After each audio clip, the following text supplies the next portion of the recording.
galera, tudo bem? Sejam todos bem-vindos aqui ao MedCine, ao podcast, nosso canal aqui do YouTube. Eu trouxe uma colega novamente aqui para conversar um pouco com a gente. Ela já esteve aqui no canal do MedCine, falando um pouco de pandemia, de vírus, de várias coisas legais, interessantes. E hoje ela vai falar da pós-graduação, né? Desmistificar o que é isso, os pontos positivos e negativos. Só que agora ela está em Harvard, ela estava em São Paulo, na USP, e ela vai falar um pouco dela aí. Vamos fazer uma entrevista bem legal e você vai entender todo esse mundo da pós-graduação e a gente vai tirar aí os lados bons e ruins para que você aplique aí para a sua vida prática no geral. Marina, se apresenta aí e me fala um pouco da tua história aí para a gente. Oi, gente, boa noite. Meu nome é Marina, eu sou de Fortaleza, me formei em Biologia na Universidade Federal do Ceará.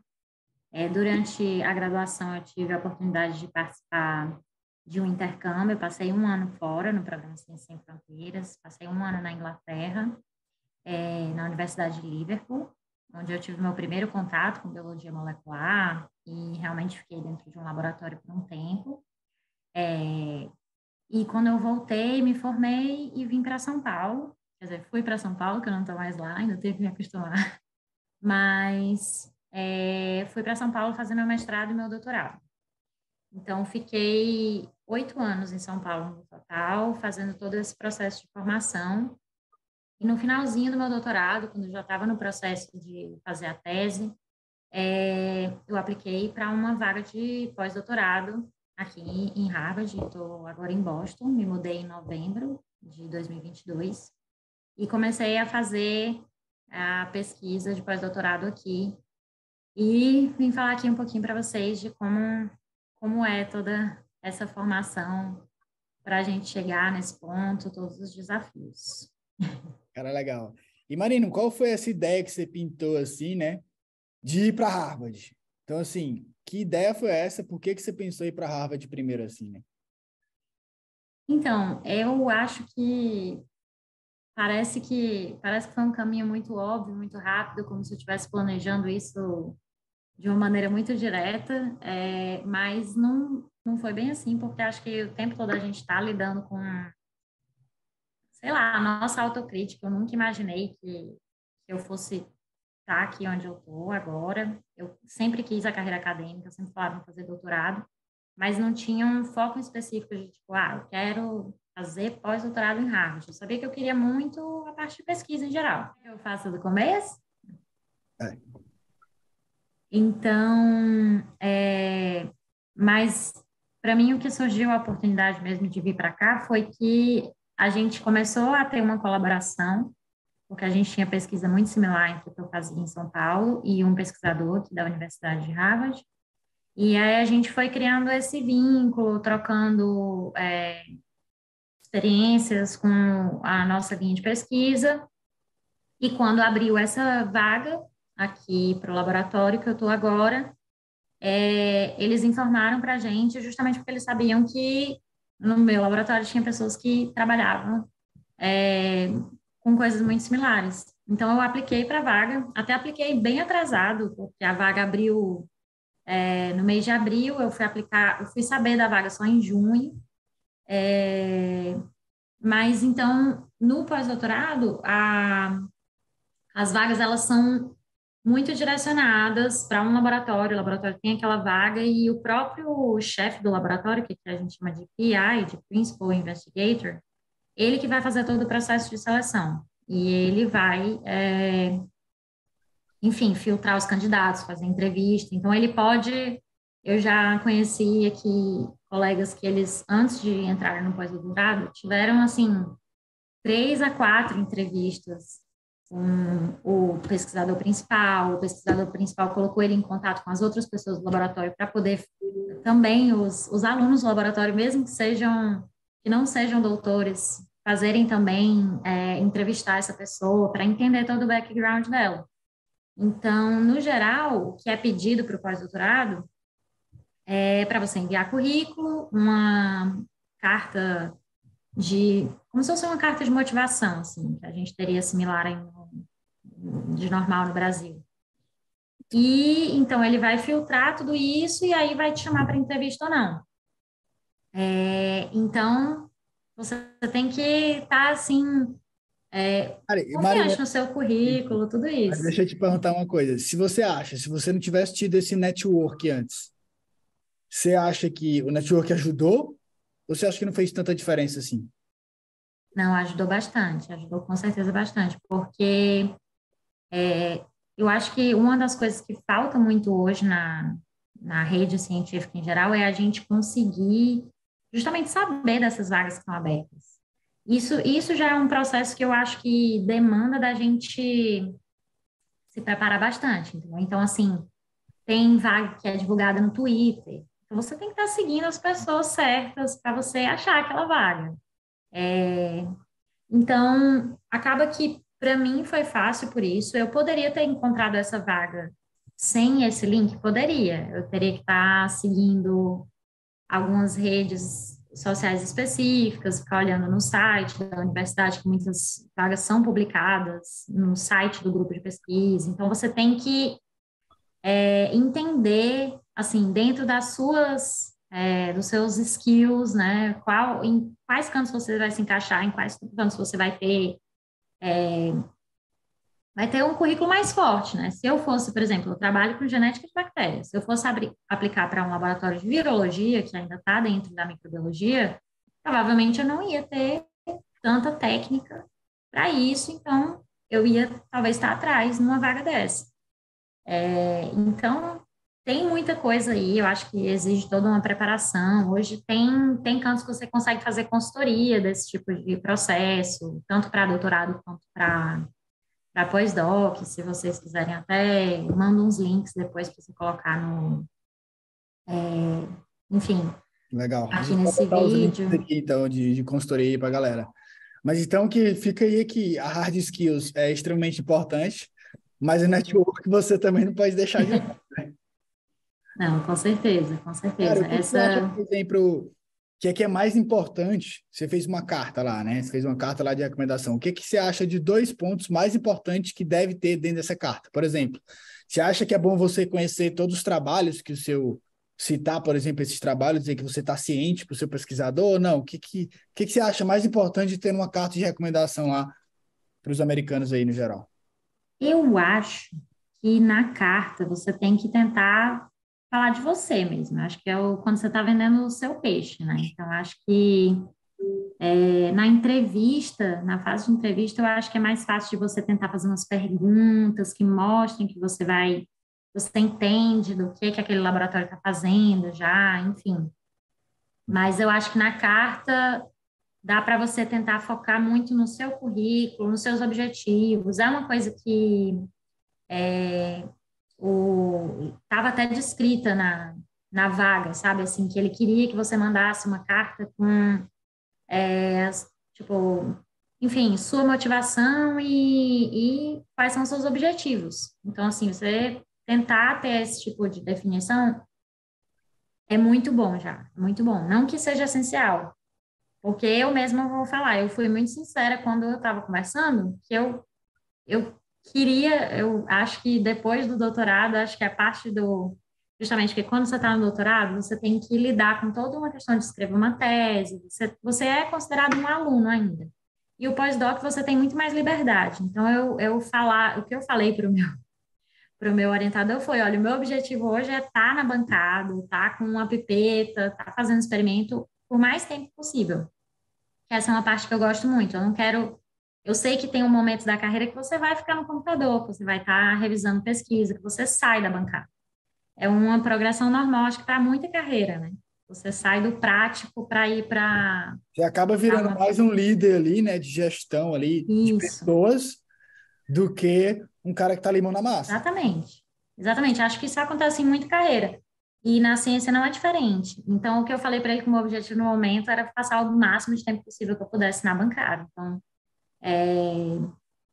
no meu caso foi isso, entendeu? Mas às vezes você já tem uma carreira traçada. Ah, eu quero começar o pós-doc porque eu quero virar professor da universidade tal. Eu quero trabalhar com esse tipo de coisa. Às vezes você pode ter isso. Acho que é super válido, enfim.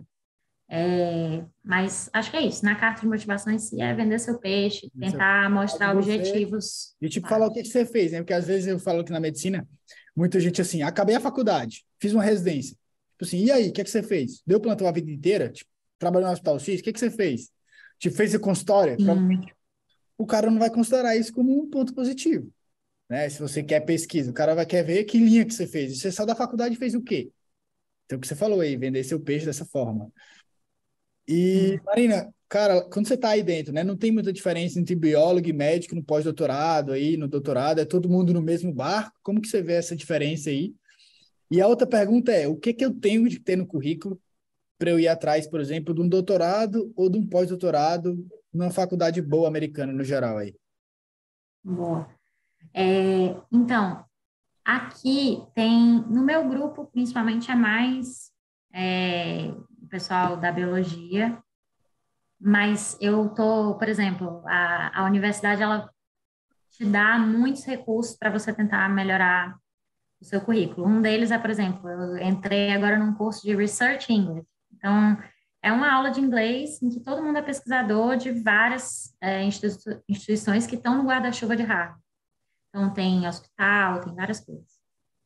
E aí, eu tenho colegas que estão fazendo pós-doc também. Um deles, por exemplo, é um japonês que era cardiologista pediátrico no Japão. E Nossa, ele, e ele quis mudar total o rumo da carreira dele. Ele falou que acabou consumindo demais a vida de cuidar de criança, tudo. E ele mudou tudo para ficar mais na pesquisa. Foi uma escolha. E, enfim, acho que não necessariamente ele vai deixar de ser médico. Não é isso. Acho que é mais uma fase, assim. E também, uma etapa da vida ali, né? justamente, e conhecer também, porque eu acho que é isso, né? A gente tem que testar, senão a gente não vai saber onde é que a gente se encaixa. Ver o novo mundo. Então, eu tenho colegas de diversas áreas, inclusive no Brasil, por exemplo, fazendo doutorado, eu tinha um colega que era veterinário, um outro colega que tinha feito agronomia. Então, acaba que para pesquisa não tem uma formação exata, assim, não tem um caminho único, sabe? Você consegue convergir de todos os campos, praticamente. Então, Entendi. acho que essa parte é bem legal. E, enfim, doutorado e pós-doc. No Brasil, a gente tem o processo de doutorado, ele é um pouco mais individual, assim, cada departamento, cada universidade vai ter um processo. E no que eu fiz, por exemplo, eu apliquei, falei com o professor, ele comentou, a gente tem 2 provas por ano, você faz uma dessas provas, se você passar, a gente vai pensar num projeto, tudo, isso depois de entrevista, depois de currículo, depois de tudo que é normal. Mas aqui nos Estados Unidos, eles têm um período de para você aplicar para doutorado. É um período específico que começa, se não me engano, em setembro, outubro.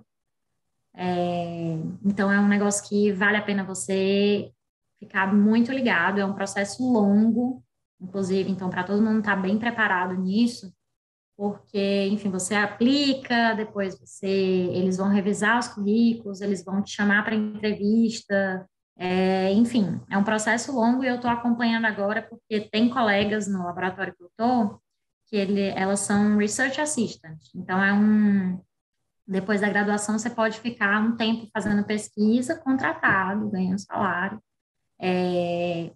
mas sem o doutorado ainda. As duas estão aplicando para doutorado, e eu estou vendo como é o processo. Assim, elas às vezes têm que viajar, e aí o programa geralmente paga para você ir lá presencialmente na entrevista. Então, tem um período específico. Acho que isso é a parte mais importante, e é para você se preparar e entender que é um processo longo.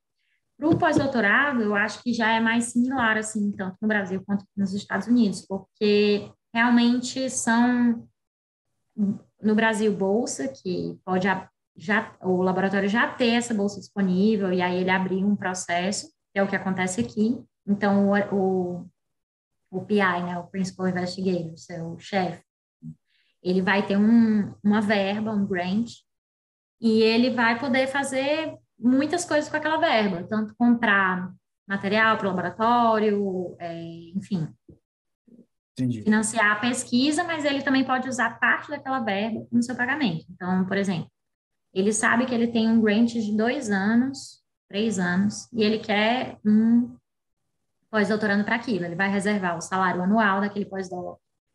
E ele já vai, no momento que ele te oferecer a vaga, ele vai dizer, ó, eu tenho aqui, estou te dando uma carta de oferta de 2 anos, você vai ganhar esse salário, vai poder ser ajustado de acordo com o que for dito pela Fundação de Pós-Docs Nacional, tem todo um processo bem padronizado, assim.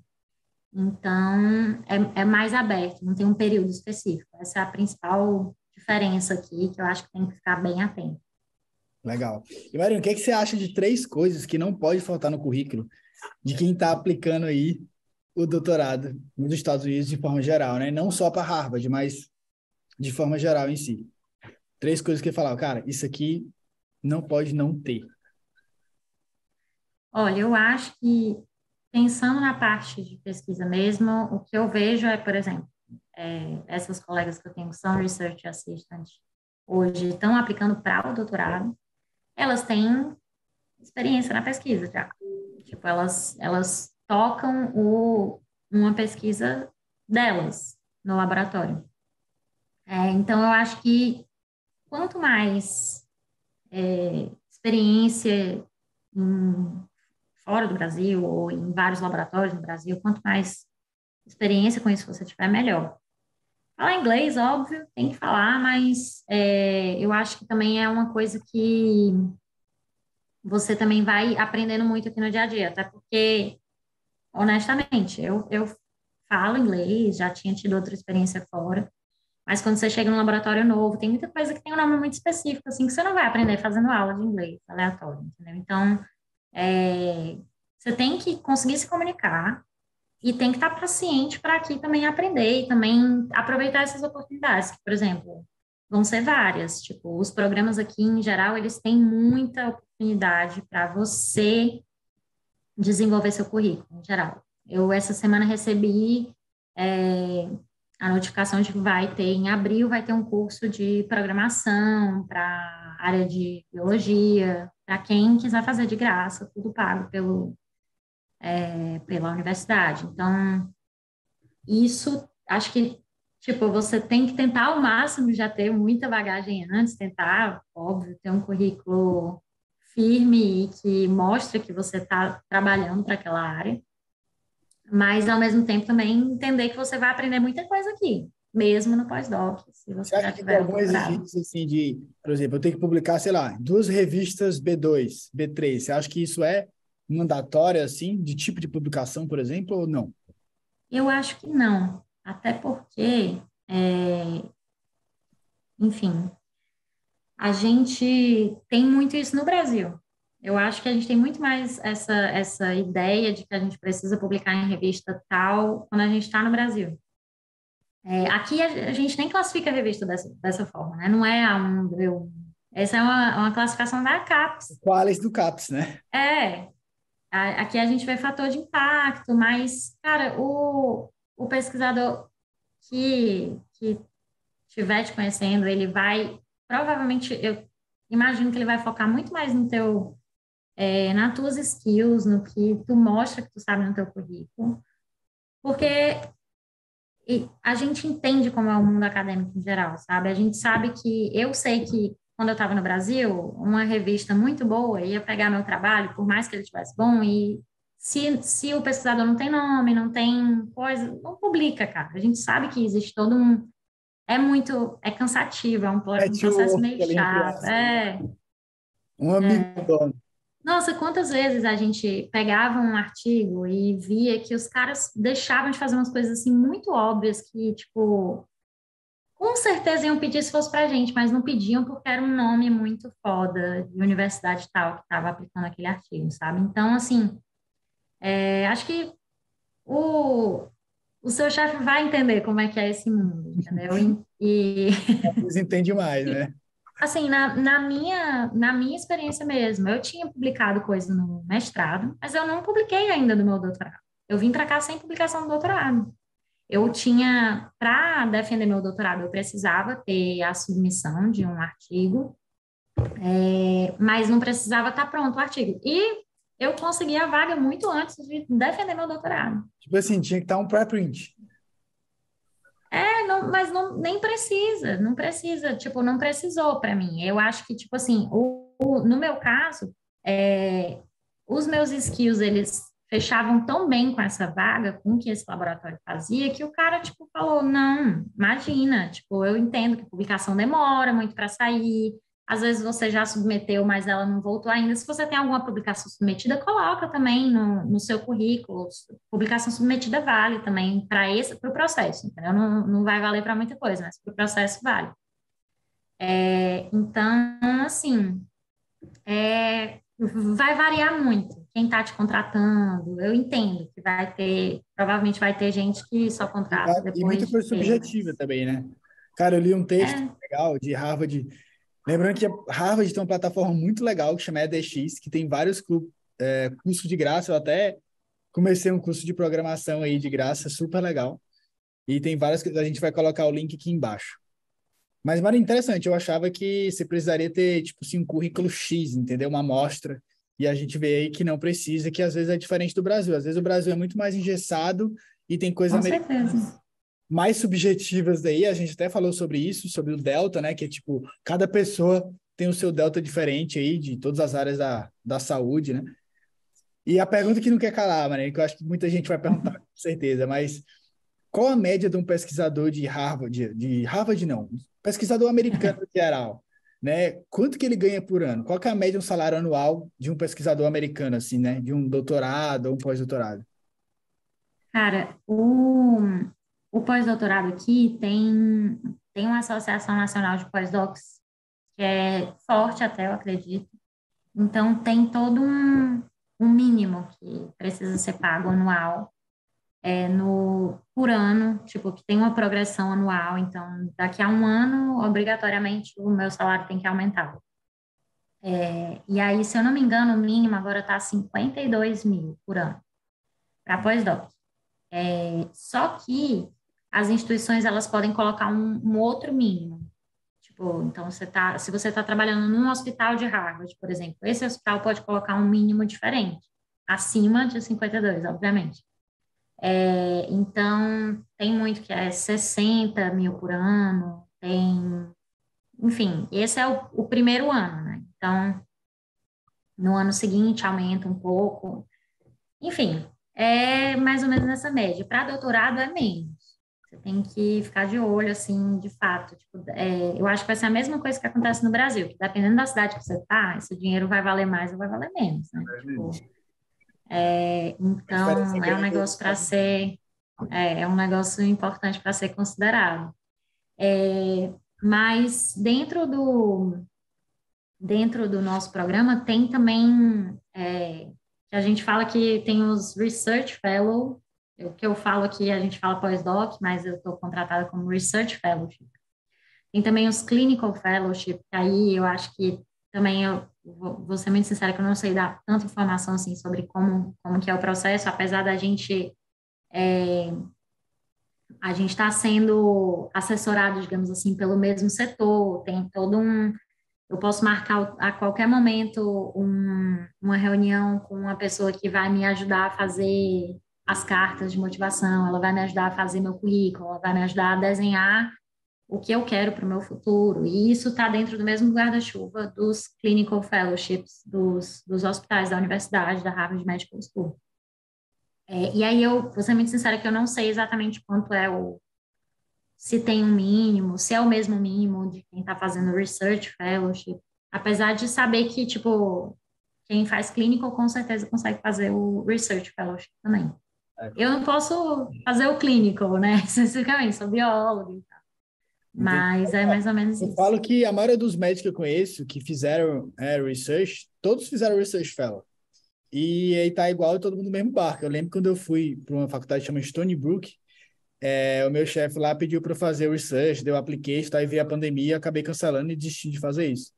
Mas eu lembro que era todo mundo no mesmo barco. Então, bota uma média aí de, sei lá, US$ 60 mil por ano, uma média de bolsa aí de. É, Eu Cara, imagino que seja mais ou menos isso, então o essa bolsa inicial. não tem muito risco de ficar sem bolsa, atrasar 3 meses, os Estados Unidos é diferente. Não, é, essas bolsas, elas são...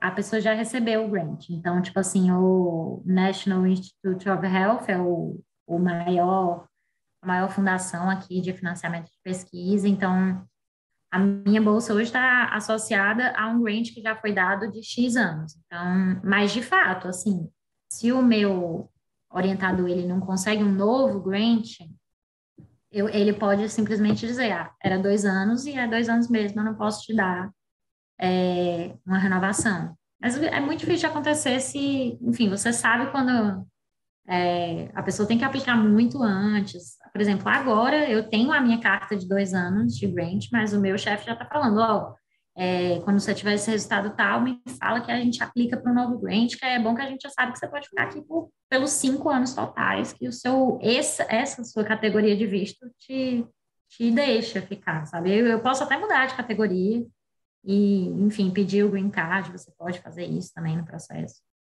É, Pode até para aplicar para o e green card depois. Ou, pode, pode. ou durante Pode, também. eu tenho. Durante.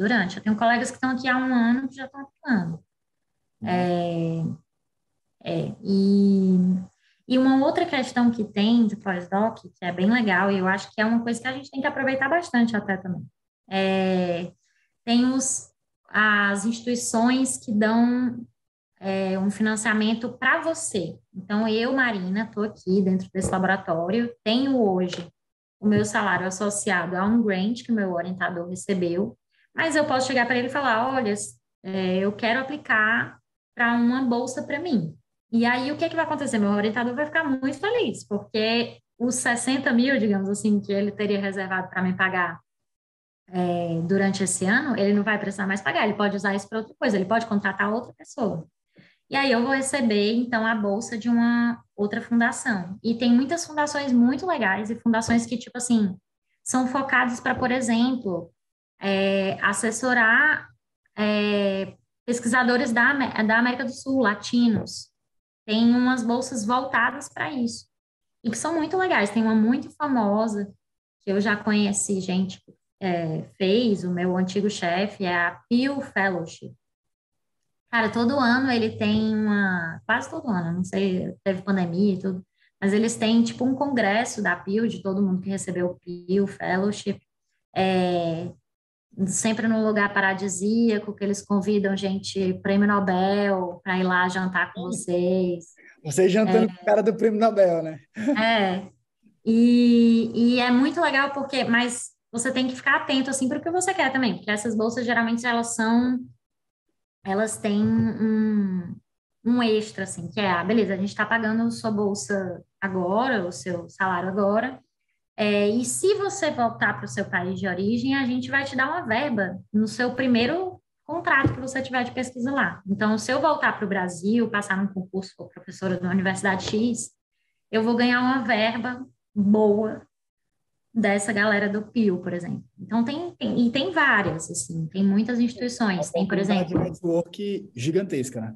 sim, super. E que é isso, eles estão, tipo, é um negócio que vai ficar para a vida, é uma coisa a mais para o seu currículo, muito foda. Por exemplo, aqui eu sei que tem uma fundação que faz muito isso, que é a Fundação para a Pesquisa de Fibrose Cística.